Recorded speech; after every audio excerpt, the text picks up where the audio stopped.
जय हिंद दोस्तों, स्वागत है आप सभी का इस चैनल पे। दोस्तों, देश भर के लाखों लाख केंद्रीय कर्मचारी, 65 लाख पेंशन धारकों की सैलरी, पेंशन, एरियर, महंगाई भत्ते, फिटमेंट फैक्टर, 8वें केंद्रीय वेतन आयोग, केंद्र सरकार की ओर से कई बड़े अपडेट एक साथ जारी कर दिए गए हैं। सभी केंद्रीय कर्मचारी, 65 लाख पेंशन धारकों के लिए कार्मिक मंत्रालय और पेंशन मंत्रालय से भी महत्वपूर्ण दिशा निर्देश जारी किए गए हैं। केंद्रीय कर्मचारी पेंशन धारकों की सैलरी, पेंशन बढ़ोतरी, महंगाई भत्ते को लेकर भी बड़ी अपडेट सामने आ चुकी है। सभी केंद्रीय कर्मचारी, 65 लाख पेंशन धारकों के लिए आज का वीडियो काफी महत्वपूर्ण रहने वाला है, इसीलिए वीडियो को शुरू से लेकर अंत तक जरूर देखिएगा। वीडियो में आपको पूरी जानकारी प्रोवाइड करें। दोस्तों, उससे पहले एक छोटी सी गुजारिश है, एक छोटा सा निवेदन है। वीडियो को लाइक और नीचे ब्लैक कलर के बटन को दबाकर चैनल को जरूर सब्सक्राइब करके रखें, क्योंकि यही एकमात्र चैनल है जो आपको सरकारी कर्मचारी, पेंशन धारक, भूतपूर्व सैनिक, भूतपूर्व जवानों के रिगार्डिंग सभी खबरें सही, सटीक व तथ्यों पर आधारित दिखाता है। तो चलिए दोस्तों, ऐसे में ज्यादा समय न लेते हुए आज की सभी प्रमुख खबरों को विस्तार पूर्वक जान लेते हैं। सबसे पहले बात करते हैं स्पर्श में रिकवरी पर फिर उठे सवाल। सबसे पहले बात करेंगे उस मुद्दे की जहां हजारों पेंशनर काफी प्रभावित होते हैं। दोस्तों, पिछले कुछ महीने से लगातार ऐसे मामले आ रहे हैं जिसमें स्पर्श पोर्टल के माध्यम से पेंशनर्स की पेंशन से रिकवरी की जा रही है। सवाल यह बना हुआ है कि जब माननीय सुप्रीम कोर्ट पहले ही स्पष्ट कर चुका है कि कुछ विशेष परिस्थितियों में कर्मचारी और पेंशनर से रिकवरी नहीं की जा सकती है, तब भी ऐसी रिकवरी क्यों की जा रही है? यदि अतिरिक्त भुगतान विभाग की गलती से हुआ है तो उसका बोझ पेंशनर पर क्यों डाला जा रहा है? यह ऐसा सवाल है जिसका जवाब लाखों पेंशनर्स जानना चाहते हैं। सुप्रीम कोर्ट का ऐतिहासिक फैसला क्या कहता है? दोस्तों, वर्ष 2014 में माननीय सुप्रीम कोर्ट ने स्टेट ऑफ पंजाब बनाम रफीक मनीष मामले में एक महत्वपूर्ण फैसला सुनाया था। इस फैसले में अदालत ने स्पष्ट कहा था कि कुछ श्रेणियों के कर्मचारी और पेंशनर से रिकवरी करना न्याय संगत नहीं माना जा सकता है। सुप्रीम कोर्ट ने विशेष रूप से कहा था ग्रुप सी और ग्रुप डी के कर्मचारियों से रिकवरी नहीं की जानी चाहिए। इसके अलावा जो कर्मचारी सेवानिवृत्त हो चुके हैं या आगामी 1 वर्ष के भीतर रिटायरमेंट लेने वाले हैं, उनसे भी रिकवरी नहीं की जानी चाहिए। ऐसे में फिर सवाल यही है कि सर्वोच्च न्यायालय का आदेश मौजूद है, फिर भी पेंशनर को बार बार अदालत का दरवाजा क्यों खटखटाना पड़ रहा है? ऐसे में स्पर्श को यह सोचना चाहिए, जब सुप्रीम कोर्ट का आदेश मौजूद है उसके बाद रिकवरी नहीं की जानी चाहिए। तो ऐसे में पेंशनर के साथ स्पर्श की ओर से फिलहाल तो भेदभाव किया जा रहा है, लेकिन आने वाले समय में न्याय जरूर मिलेगा। अब चलिए दोस्तों, अगली बड़ी इंफॉर्मेशन की चर्चा कर लेते हैं। अब बात करते हैं 8वें वेतन आयोग की। दोस्तों, अब बात करते हैं आज की सबसे बड़ी खबर पर। क्या 8वें वेतन आयोग में 6ठे वेतन आयोग जैसा लाभ मिल सकता है?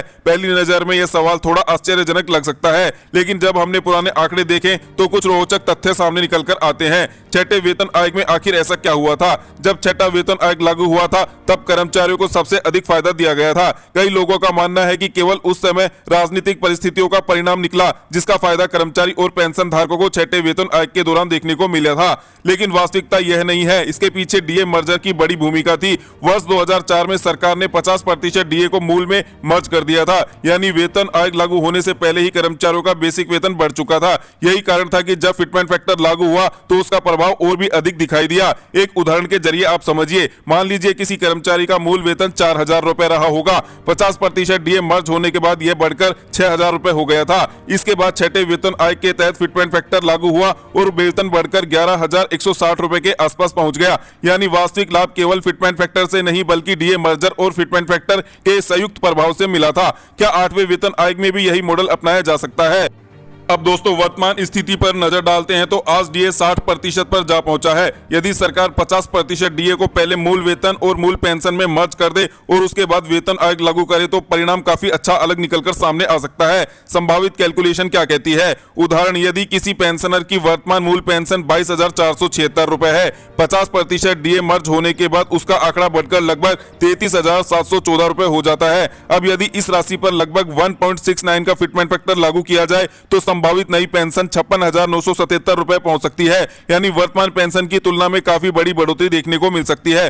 कर्मचारी संगठन डीए मर्जर पर क्यों जोर दे रहे हैं? यही वो कारण है जिसकी वजह से कर्मचारी संगठन और पेंशनर संगठन लगातार डीए मर्जर की मांग उठा रहे हैं। उनका मानना है कि यदि वेतन आयोग लागू होने से पहले डीए मर्ज कर दिया जाता है तो कर्मचारी और पेंशन धारकों को अधिक वास्तविक फायदा लाभ मिल सकता है। हालांकि अंतिम फैसला सरकार और 8वें वेतन आयोग की सिफारिशों पर निर्भर करेगा। क्या इतिहास दोहराया जाएगा? सबसे बड़ा सवाल। फिलहाल यह कहना जल्दबाजी होगी कि सरकार डीए मर्जर का फैसला करेगी या नहीं करेगी, लेकिन इतना जरूर है कि 6ठे वेतन आयोग का अनुभव बताता है कि डीए मर्जर और फिटमेंट फैक्टर का संयुक्त प्रभाव कर्मचारी और पेंशन धारकों के लिए अत्यंत लाभकारी साबित हो सकता है।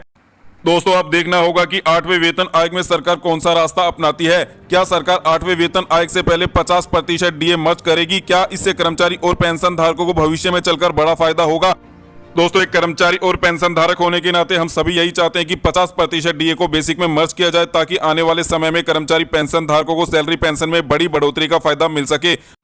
अगर दोस्तों आप इस मांग को सही मानते हैं तो वीडियो को ज्यादा से ज्यादा लाइक शेयर करके अपना समर्थन जरूर दर्ज कराएं। अब चलिए दोस्तों अगली बड़ी इंफॉर्मेशन की चर्चा कर लेते हैं। अब बात करते हैं केंद्रीय कर्मचारी पेंशन धारकों के लिए जुलाई 2026 में बढ़ने वाले डीए-डीआर महंगाई भत्ते और महंगाई राहत के बारे में। आपकी जानकारी के लिए बता दें कि जनवरी 2026 में महंगाई भत्ता महंगाई राहत 58% से बढ़ाकर 60% कर दिया गया था, जिसके अनुसार सैलरी पेंशन का भुगतान अभी वास्तव में कर्मचारी पेंशन धारकों को मिलने लगा है। अब केंद्रीय कर्मचारी पेंशन धारकों के लिए अगला महंगाई भत्ता और महंगाई राहत जुलाई 2026 में एक बार फिर संशोधित होते हुए आपको दिखाई देने वाला है। और सबसे बड़ा सवाल यही बना हुआ है कि इस बार जुलाई 2026 से महंगाई भत्ता और महंगाई राहत कितने प्रतिशत बढ़ेगा। तो आपकी जानकारी के लिए बता दें कि कर्मचारी पेंशन धारकों को वर्तमान में 60% डीए-डीआर का फायदा दिया जा रहा है और उपभोक्ता मूल्य सूचकांक के पिछले 6 महीनों के आंकड़ों के आधार पर ही महंगाई भत्ता महंगाई राहत कितना प्रतिशत बढ़ेगा ये निर्भर करता है। तो जनवरी, फरवरी, मार्च, अप्रैल 2026 के उपभोक्ता मूल्य सूचकांक के आंकड़े जारी किए जा चुके हैं, जिसके आधार पर आपका मौजूदा महंगाई भत्ता महंगाई राहत लगभग 2.5% बढ़ चुका है और अभी मई और जून के उपभोक्ता मूल्य सूचकांक के आंकड़े जारी होना बाकी है। अगर इनमें स्थिरता बनी रहती है तो भी आपका महंगाई भत्ता और महंगाई राहत पूरे 63% पहुंच जाएगा, यानी कि सीधे तौर पर 3% की बढ़ोतरी। अगर मई और जून के आंकड़ों में ठीक ठाक बढ़ोतरी हो जाती है तो आपका महंगाई भत्ता और महंगाई राहत पूरे 4% भी बढ़ सकता है। 4% की बढ़ोतरी से भी इंकार नहीं किया जा सकता है। ये केवल इस बात पर निर्भर करेगा कि मई और जून के आंकड़ों में बढ़ोतरी होती है या स्थिरता बनी रहती है। उम्मीद है कि आने वाले मई जून के आंकड़ों में बढ़ोतरी होगी और कर्मचारी पेंशन धारकों को कई सालों बाद 4% डीए-डीआर बढ़ोतरी का फायदा एक साथ देखने को मिलेगा। तो अब चलिए दोस्तों अगली बड़ी इंफॉर्मेशन की चर्चा कर लेते हैं। दोस्तों, केंद्रीय पेंशन भोगियों के लिए जेसीएम के सचिव शिवगोपाल मिश्रा और रेलवे फेडरेशन के अध्यक्ष की ओर से संयुक्त मांग पत्र सरकार को भेजा गया है, जिसमें मांग की गई है एडिशनल पेंशन की आयु सीमा में बदलाव करते हुए इसे 80 वर्ष से घटाकर 65 वर्ष कर देना चाहिए और 65 वर्ष की आयु से बेसिक पेंशन में 5%, 70 वर्ष में 10%, 75 वर्ष में 15%, 80 वर्ष में 20% बढ़ोतरी लागू करनी चाहिए। वहीं मांग की गई है पेंशन को टैक्स फ्री किया जाए। जब सांसदों और विधायकों की पेंशन आयकर मुक्त हो सकती है तो फिर पेंशन धारकों को मिलने वाली पेंशन पर कर क्यों वसूला जाता है। इसी बात को केंद्रित करके मांग की गई है कि पेंशन को टैक्स फ्री किया जाए। इसके अलावा मांग की गई है कि कम्यूटेशन रिकवरी की अवधि केंद्र सरकार पूरे 11 साल 8 महीने में रिकवरी पूरी कर लेती है, उसके बाद भी 15 साल तक अनाधिकृत रूप से रिकवरी जारी रहती है। ये गणितज्ञ आंकड़ों के आधार पर बताया गया है और मांग की गई है कि कम्यूटेशन रिकवरी अवधि को कम करना चाहिए, इसे 11 साल 8 महीने में पूरा मान लिया जाना चाहिए। अगर केंद्र सरकार ये सभी तीनों मांगे पूरी मान लेती है तो इससे पेंशन धारकों को आगे चलकर बड़ा फायदा पहुंच सकता है। अब चलिए दोस्तों अंतिम अपडेट की ओर चलते हैं और बड़ी खबर की चर्चा करते हैं। आपके लंबित बकाया 18 महीने एरियर को लेकर लगातार सोशल मीडिया में खबरें वायरल हो रही हैं कि 18वां एरियर को लेकर केंद्र की ओर से आदेश जारी कर दिया गया है और इसे 3 किस्तों में भुगतान भी करके दिया जाएगा 8% ब्याज दर के साथ। लेकिन दोस्तों आपकी जानकारी के लिए बता दें, केंद्र सरकार ने फिलहाल ऐसा कोई आदेश जारी नहीं किया है, तो आप ऐसी भ्रामक खबरों से दूर रहें। जय हिंद, जय भारत, वंदे मातरम।